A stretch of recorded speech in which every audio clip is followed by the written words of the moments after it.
Alright, new Destiny season. Season of the Splicer, season of Tron, new trailer with an epic music track as always.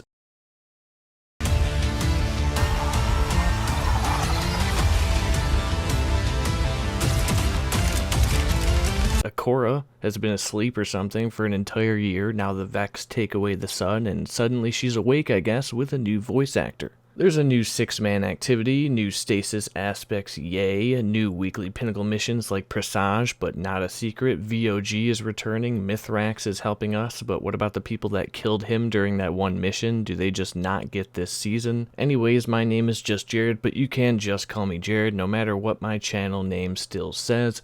Let's talk about all the loot revealed with the announcement of Destiny's next season, Season of the Splicer. First off, the Helm is getting upgraded. We're going to have access to one of the branching rooms to harness new Splicer tech, which I'd imagine that means Umbral engrams will still be a thing, but this time with new seasonal armor and weapons as decoding rewards. It looks like season over season the Helm is just going to keep being updated, which is cool, I guess. I'm fine with that. We know about armor synthesis already, so I'm not going to talk about it in this video because I ranted about it already in another video, which you're free to watch if you want. Long story short, I'm not happy about it. We are getting over 30 new and reprised legendary weapons to find god rolls of, only to store in our vaults, including these 4 new futuristic looking Vexy guns. Looks like a scout, a pulse, a sidearm, and a grenade launcher maybe. I don't know, these designs are so wacky, it's hard to even tell what's happening here. The other 2 seasonal guns are on the season pass ranks, and those are a shotgun and a machine gun.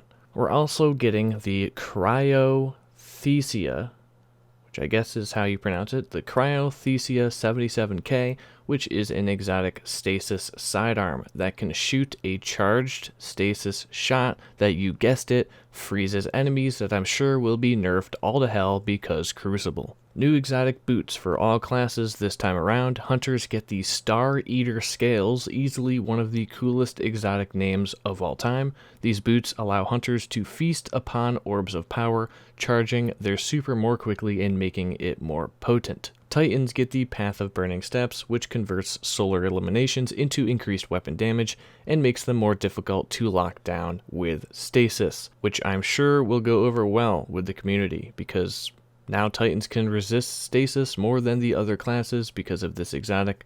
Potentially, I can't wait to see the arguments here. We'll see what happens. I don't care either way. Stasis ruined PvP for me. I'd rather chuck my PC out my window.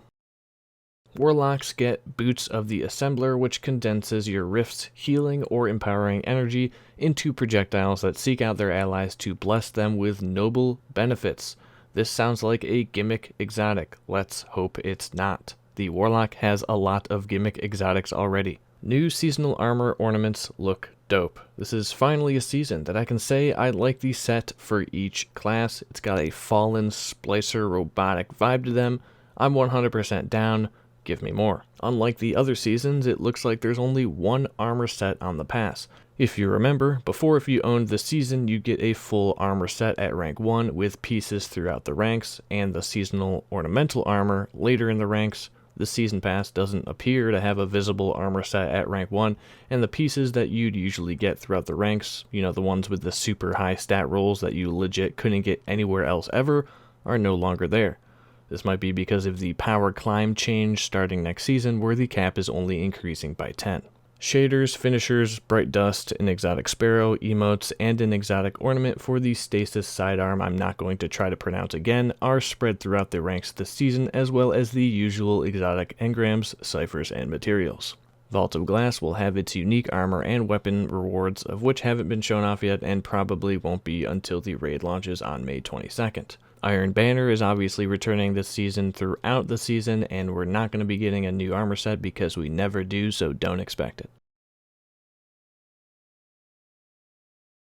I hope the weekly pinnacle mission in that Vex mainframe or wherever we are will either have a secret exotic weapon or an armor set tied to it, because that could look pretty sweet. But who knows, maybe there'll be some other secret mission that will show itself later on in the season. Solstice of Heroes is also returning on July 6th, so there's going to be a lot of loot that will be sold in Eververse. For your IRL loot, there's a new raid jacket for Vault of Glass and a raid ring that looks freaking amazing, as well as a new seal pin for the VOG specifically. There you have it, your season of the Splicer loot, minus all the stuff that will be available to purchase with Bright Dust and Silver in the Eververse store. There's always tons of that on season refreshes. If you enjoyed this video or found it funny or cool or informative, leave a like because that's what YouTube wants. It's holding me hostage. If it sounds like I hate the game because of the way I talk, I promise I don't. That's just my voice and my dumb style of comedy. If I missed any obvious new loot, let me know. I'll probably end up doing a video on the seasonal Eververse refresh next week, so subscribe if you want to keep up with that, or if you just like loot in games. That's literally all I cover here on this channel. Also, if you subscribe within the next 36 hours, I'll personally take all the useless, non-discardable currencies out of your Destiny inventory because, my god, why are they still a thing?